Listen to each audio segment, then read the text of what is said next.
Have you ever noticed that the more you open up to family, the more tangled things seem to get? You begin with good intentions, wanting to be honest, to stay close, to feel more connected, but somehow, the more you reveal, the less peace you seem to have. It's something many of us only really understand after 65, and it's not because our families don't love us. Most do. It's because love, especially in families, is layered, complex, and rarely simple. With love come expectations, opinions, and unspoken emotions. And when you start laying everything bare, you can unknowingly invite confusion, frustration, even judgment. I used to believe that being completely transparent was the key to closeness. I truly did. I thought if I just shared everything, every worry, every thought, every plan, it would show trust and pull us all closer. But time and a few hard-earned lessons taught me something else. Not every truth needs to be voiced.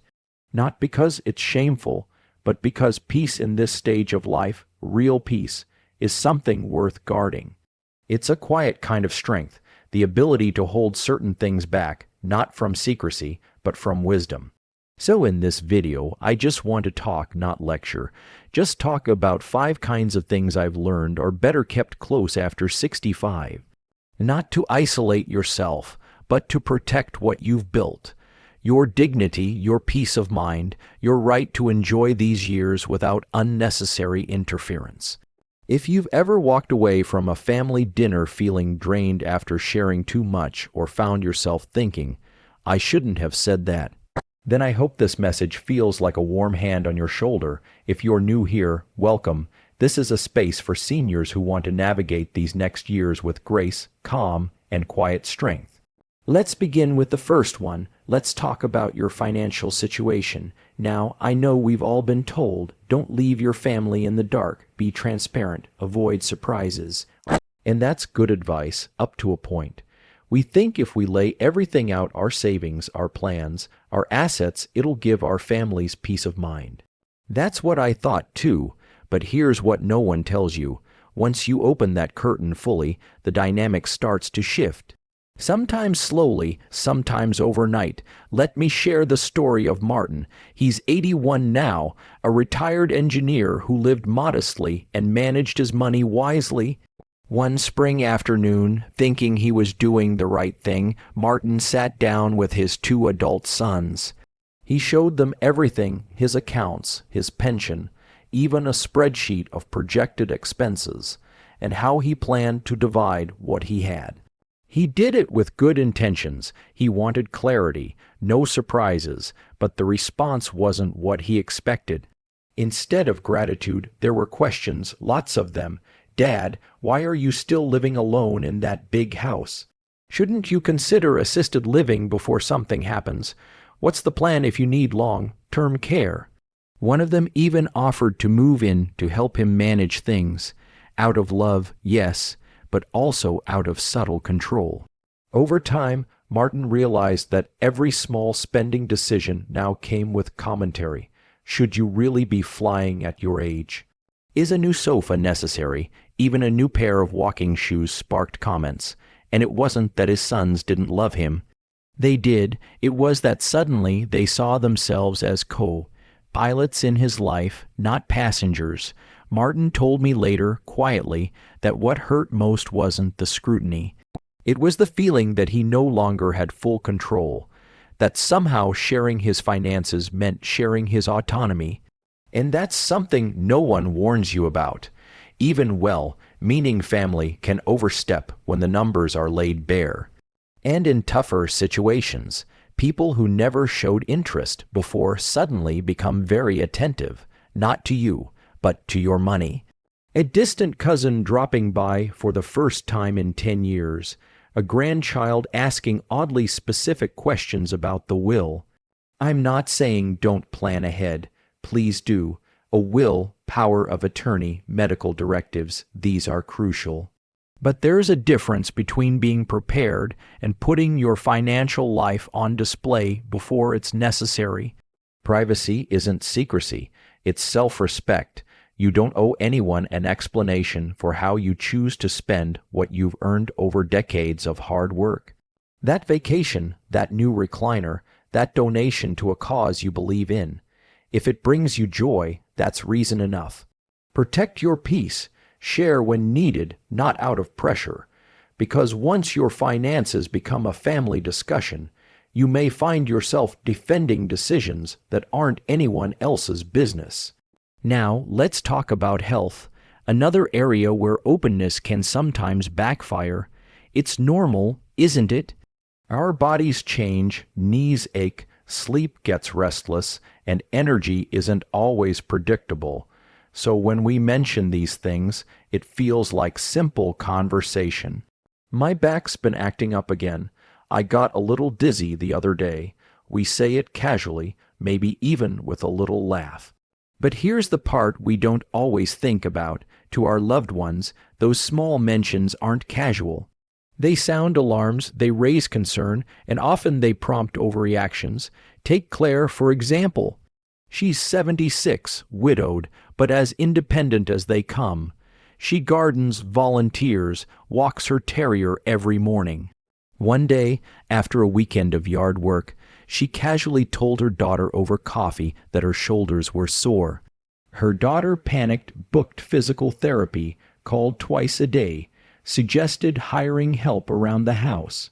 What Claire meant as a passing comment became, in her daughter's mind, a warning sign. Suddenly, Claire was being treated differently. Maybe don't lift that. Are you sure you should drive after dark? And the independence Claire had protected so fiercely began to slip. Not because she needed help, but because she'd accidentally invited worry. That's the subtle trap. When you share every minor health issue, you might be unintentionally shifting how your family sees you, from independent adult to fragile elder. That shift can be quiet, even loving, but it chips away at your sense of self. Now, of course, if you're facing something serious, your family should know. They deserve that transparency, but every ache, every restless night, you don't owe updates. You've lived in your body long enough to know what's a red flag and what's just a creaky morning. Trust that instinct, and trust that you don't need validation from others to know when you're okay. There's also an emotional toll. The more we talk about what's wrong, the more we start to see ourselves through that lens. It's like our lives get reduced to symptoms and side effects instead of routines, joy, and wisdom. You are more than your back pain. You are more than your blood pressure readings. You're a full human being with stories, laughter, preferences, and victories, however small, every single day. This isn't about bottling things up. Talk to your doctor, take care of yourself, but with family, be intentional. Ask yourself, am I sharing because I need support, or am I creating a narrative I never meant to? Peace in these years doesn't come from being fussed over. It comes from knowing who you are, choosing what matters, and speaking when the moment calls for it, not when habit or guilt nudges you to explain yourself. Now, let's touch on something many of us have struggled with: family arguments. When kids argue, when siblings don't speak, when someone's upset and no one's quite sure why. There's often a tug to step in, to help, to fix. After all, we're the elders, the ones with experience. We think if we just say the right thing, we can ease the tension. But here's the truth I've come to understand the hard way. Silence in family matters isn't weakness, it's wisdom. I'll tell you about Miriam. She's 80 now, part of my walking group, and one of the wisest women I know. During a visit with her daughter, she gently suggested that her grandson, 5 years old at the time, could start picking up his toys after playtime. Just a suggestion, kind voice, smiling face. But her daughter didn't see it that way. The mood shifted. Calls became rare, invitations stopped, and the relationship never quite returned to what it was. Miriam had meant to help. But her words, though softly spoken, were heard through the filter of emotion. They were received as judgment, as interference. That's the danger of stepping into family tensions, even with the best of intentions. Because here's the truth no one likes to admit. When you speak during conflict, you risk becoming the symbol of that conflict. Even if your words are kind, even if your intention is pure, people don't always remember what was said. They remember how they felt when it was said, and if they were already feeling defensive, vulnerable, or ashamed, your words, no matter how gentle, can land like a hammer. You could try to smooth things over between your children, and suddenly one thinks you're taking sides. You might comment on your daughter-in-law's parenting and find your son growing quiet for weeks. You might even say something completely reasonable about someone's poor decisions with money and end up being blamed when resentment starts to brew. In their eyes, you're not neutral anymore, you're involved, and that involvement can isolate you. So what do you do instead? You become the still point, the calm in the center of the storm. You become the one who listens more than you speak. And if you must say something, make it simple, steady, and non-intrusive. I trust you all to figure it out, or I love you all too much to take sides. And then you back away, not in defeat, but in strength. Sometimes the most loving thing you can do is stay out of the fire, even when everything inside you wants to run in and throw water. Because at this point in life, peace isn't just precious, it's sacred, and it's not always your job to mediate. You've lived through enough family squabbles and reconciliations to know they come and go. Your role now is to be a source of quiet steadiness, not another log on the fire. It's not about giving up. It's about growing up enough to choose where you spend your energy. And sometimes not getting involved is the greatest gift you can give both to them and to yourself. Now, let's shift from family conflict to something even quieter, but often heavier, regret. At this stage in life, regret has a way of sneaking into the room. It doesn't always knock. It just shows up while you're washing dishes or looking out the window. You remember the trip you didn't take, the letter you never sent, the career path you hesitated to follow, the person you lost touch with, the opportunity that came and went. And sometimes we speak these regrets aloud to the people we love, not to make them feel guilty, but to reflect, to share something true, maybe even as a lesson. But here's where it gets tricky. What we offer as personal reflection, our family might receive as disappointment. Let me tell you about Norma. She's 79, a retired schoolteacher with a lifetime of love and service behind her. She raised 4 kids, supported a husband through years of illness, and kept her home steady through good and bad. One afternoon, she and her youngest daughter were walking through a park when Norma quietly said, "Sometimes I wish I had traveled more when I was younger." Just a thought, a sigh really, but her daughter took it hard. She later confessed that it made her feel like her mother had missed out because of her, that the sacrifices Norma made had somehow been a mistake, that maybe the family wasn't enough. That's the hidden impact of regret when spoken too freely. What you mean as a moment of honesty might be heard as a message of disappointment. It's not your fault. It's not even theirs. It's just how emotions work. When you say, "I wish I had kept working longer," they might hear, "Raising you wasn't fulfilling." When you say, "I should have moved somewhere else," they might hear, "Our home wasn't good enough." And on top of that, too many spoken regrets can change how people see you. They may start treating you as someone stuck in the past, someone whose best days are behind them, even when you don't feel that way at all. So here's what I've learned. You're allowed to have regrets. You've earned the right to feel the full weight of your journey. But not every regret needs to be shared, not because it's shameful, but because it's sacred. Some truths are meant to be honored quietly. They can live in your heart, shaped into wisdom that guides your days. You can acknowledge your what-ifs without turning them into burdens for your children to carry. Instead of saying, "I wish I'd done things differently," try saying, "I've learned so much from the life I lived." That one phrase carries peace. It offers insight without blame, growth without sorrow, love without apology. This isn't about sugarcoating your past. It's about choosing how your story is told. You are still the author of your narrative. And when you speak with grace, others hear it not as regret, but as a beautiful kind of wisdom only time can give. Now we come to the last one, the fifth and final secret worth protecting, your plans for your assets. This is a sensitive one. We've all heard the advice, don't leave your family guessing, make your wishes known. And that's true. Legally and logistically, yes, your affairs should be in order. But here's what they don't tell you.